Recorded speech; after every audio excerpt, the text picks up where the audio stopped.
Comedy फिल्मों का क्या काम होता है? हंसाना। ऑब्वियसली इंसान थिएटर जाता है कॉमेडी फिल्में देखने के लिए ये सोच के कि वहां जाएगा, थोड़ा हंसेगा, टेंशन फ्री हो जाएगा, लाइफ में स्ट्रेस कम हो जाएगा। इसकी माँ का बॉलीवुड में ऐसी कॉमेडी फिल्में आती हैं कि इंसान थिएटर जाता है हंसने के लिए, वहां जाके उसको रोना ही आ जाता है अपने ऊपर। डायरेक्टर लोग कहते हैं कि हमारी कॉमेडी फिल्म देखने के लिए दिमाग को घर पे रख के आइए। मैं दिमाग घर पे रख के भी जाता हूँ ना, साला उसमें रिमोट सर दर्द हो जाता है मुझे ब्लूटूथ से। बॉलीवुड में कॉमेडी का स्तर इतना ज्यादा गिर गया है कि कुछ लोगों को अब मेरे जोक्स पे भी हंसी आने लगी है।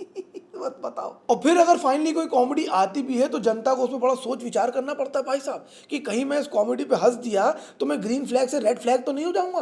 अरे हम तो समय रैना के जोक्स पे हंसते हैं, हम ऐसे कॉमेडी पे हंसने लग गए तो सोसाइटी हमें एक्सेप्ट कैसे करेगी? एक बात बोलूं, हंसी आ रही है ना तो हंसा करो। बड़ी मुश्किल से आती है भाई साहब हंसी, जब भी आए हंसो फालतू का। Anyway, on a side track, जब मैंने फिल्म रिव्यूज करना शुरू करे थे तो मैंने हर फिल्म के लिए एक ही यार्डस्टिक, एक ही मापदंड रखा था। क्या वो पिक्चर देखने के बाद मुझे मजा आया? यस और नो। अगर मजा आया तो पिक्चर अच्छी है, अगर मजा नहीं आया तो पिक्चर अच्छी नहीं है। बाकी बातें डिटेल में बाद में होंगी। इसी मापदंड के साथ मैं गया नई पिक्चर विक्की विद्या का वो वाला वीडियो देखने के लिए, जिसकी रिव्यूज को लेकर बड़ी सारी डिबेटें चल रही हैं। भाई साहब ये कॉमेडी है, फलानी कॉमेडी, धमकानी कॉमेडी है। मैंने भी वो पिक्चर देखी और अगले 5 पॉइंट्स में मैं आप लोग को बताऊंगा मुझे फिल्म कैसी लगी और क्यों। Well that's because I am Jain and you are watching the 5 point reviews. तो सबसे पहले शुरुआत करते हैं फिल्म के सबसे इंपॉर्टेंट एस्पेक्ट से। Point number 1, the plot of the film. Film का प्लॉट 1997 के ऋषिकेश में बेस्ड है। विकी एक मेहंदी लगाने वाला आदमी है और विद्या एक डॉक्टर है। दोनों का आपस में अफेयर होता है और किस्मत का करना देखो, अफेयर के बावजूद भी, एक दूसरे से अफेयर के बावजूद भी इनकी शादी हो जाती है। बड़ा रेयर थिंग इन इंडिया। अब तुम्हें लग रहा होगा कि एक डॉक्टर की शादी मेहंदी वाले से कैसे हो सकती है? 300 रुपए हाथ भी लगा लो ना, करवा चौथ और ईद को मिलाकर इतनी कमाई हो जाती है सालों, तुम्हारी annual salary plus variable plus incentive उससे भी ज्यादा हो जाता है। मेहंदी वालों को जज कर रहे हो खुद 40 इन हैंड लेके। खैर इनकी शादी हो जाती है और एक दिन का माहौल बनता है कि क्यों ना अपनी सुहागरात को रिकॉर्ड कर लिया जाए। नॉटी हो रहा है के, but the fun part is that they actually do it. उसकी एक सीडी बनती है, ये लोग अक्सर छुप छुप के उसे देखते हैं, अंटिल वन डे इनके यहाँ चोरी हो जाती है और डीवीडी प्लेयर के साथ ये सीडी भी चोरी हो जाती है।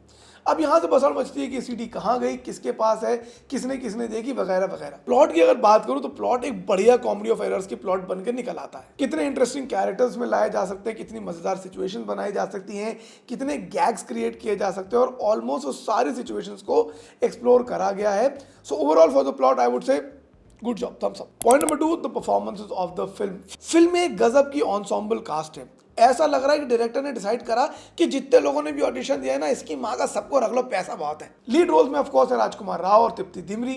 इसके अलावा हैं विजय, राज, मल्लिका शेरावत, टीकू तलसानिया, राकेश बेदी।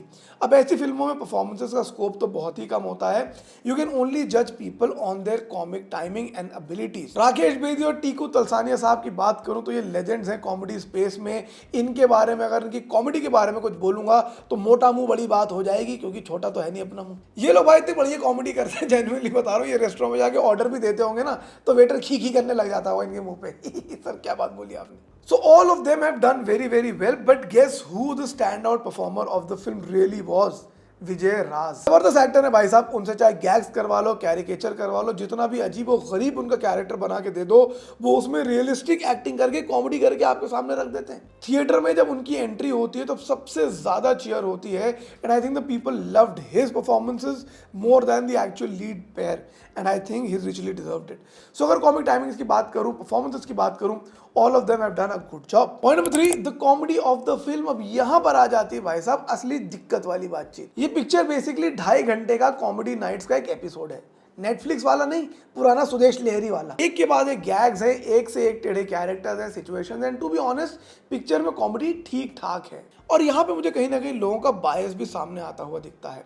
इन the past I had no qualms in saying that Bollywood में कॉमेडी बहुत ही ब्रेनलेस, माइंडलेस, सेंसलेस होती है और वो सारी चीजें इसलिए ही होती हैं बिकॉज उस कॉमेडी में हंसी नहीं आती। Honestly on the other hand यहाँ पर मुझे एडमिटेडली हंसी तो आई भाई। लाइक आई सेड, अगर आप पुराने कॉमेडी शोज की कॉमेडी पे हंसते हैं, यहाँ भी आपको हंसी आएगी। बाकी लोगों को अगर ये माइंडलेस कॉमेडी क्रिंज लग रही है तो भाई साहब हेरा फेरी में कौन से बड़े वरुण ग्रोवर और कुणाल कामरा ने जोक लिखे थे, थी तो वो भी mindless comedy, but comedy that could actually tackle your ribs. और यहाँ पर भी मुझे वो फील आई। हालांकि थोड़े थोड़े कॉमेडी गैग्स एक दूसरे से काफी स्प्रेड अपार्ट थे, बीच बीच में बोरिंग एलिमेंट्स आ जाते थे, बट तब भी कॉमेडी इफेक्टिव तो है पिक्चर की। Overall, honestly speaking, at the cost of you guys judging me, I somehow did enjoy the comedy of the film, which was by the way mostly clean. एक आधे फालतू के jokes तो दे ही दिए थे कि भैया हीरो बोल देता है लहंगा उठाओ, आज जनता ने सीटी बजाना शुरू कर दिया, अरे हीरो ने लहंगा उठाने को बोल दिया। ये साले, एक तो हिंदुस्तानी ऑडियंस पे भी रिसर्च होनी चाहिए भाई साहब। कहाँ से ये लोग गू भर के इंपोर्ट करके अपने भेजे में रख के पिक्चर देखने जाते हैं, लहंगा उठाओ पे हंस रहे हैं। लहंगा उठाने को बोल दिया, लाइट हिल गई मेरी। व्हेन आई सेड फिल्म 2.5 घंटे का कॉमेडी वाला एपिसोड है, I didn't just mean the comedy, production भी वैसा ही है। माइक के तार दिख रहे हैं, शॉर्ट्स में टेढ़े मेढ़े कट्स लगे हुए हैं, उल्टा सीधा कहीं से भी कुछ कटिंग हो रही है। डायरेक्टर ने सोचा इसकी माँ का जनता हंसने आ रही है कि पिक्चर देखने आ रही है, अरे दिखाओ सब देखेंगे पब्लिक। ए जनता साली मेरी पिक्चर देखने आ रही है कि तृप्ति डिमरी का डांस देखने आ रही है? डांस बढ़िया चल रहा है ना, हाँ चलाओ पिक्चर सुपर हिट। लेकिन बाकी सब चीज़ें इतनी गड़बड़ करी हुई है, इतना अजीब अजीब सा लग रहा है। कुछ कुछ जो क्रोमा के सीन्स है भाई साहब, उनको देख के तो आप हैरान हो जाओगे। Make fun of, make joke of जो भी चलता है साला, उसमें ज़्यादा बढ़िया ग्राफिक्स होते हैं। ट्रेन ऐसे आ रही पटरी पे, ऐसा लग रहा है पीपीटी से बनाई है उसे। बट अगेन क्या ही बोलो, फिल्म का फोकस ही नहीं था वो। फिल्म का फोकस था टेढ़े मेढ़े कैरेक्टर बनाना, एक चश्मा नॉर्मल है, एक काली आंख वाला चश्मा है, इस पर जनता को हंसी दिलाना। सो वहाँ पे आई थिंक फिल्म थोड़ी बहुत सक्सीड कर भी गई। Point number 4, the music of the film. भाई साहब हाथ जोड़ रहा हूँ, मत बनाओ गाने नए, कोई जरूरत नहीं किसी को ऐसे गानों की। पुराने गानों की रीमेक बना रहे हो, चलो वो बना लो, हमारी बात हमें माफ कर दो, नए गाने मत बनाओ। 15 सेकंड से ऊपर कोई वैसे गाने नहीं सुन रहा है, और तुम जो जिस तरह के नए नए बना रहे हो ना, तो 6 सेकंड से ऊपर कोई ना सुने। अरे पहले हम ही रोते रहते थे कि यार बताओ पुराने गानों को बर्बाद कर दिया। अबे कम से कम नॉस्टैल्जिया में तो मजा आ रहा है उसको सुनने में। नए वाले तो भाई साहब ना ना भाई, 50-60 रुपए एक्स्ट्रा ले लो टिकट के, गाने हटा दो पिक्चर से। Point number 5, the horror integration. ये तो भैया जो है कंट्रोवर्सी वाली बातचीत होने वाली है, क्योंकि ये जो हरकत हुई है स्त्री टाइप का इंटीग्रेशन करने की, ना ना मत करो ये।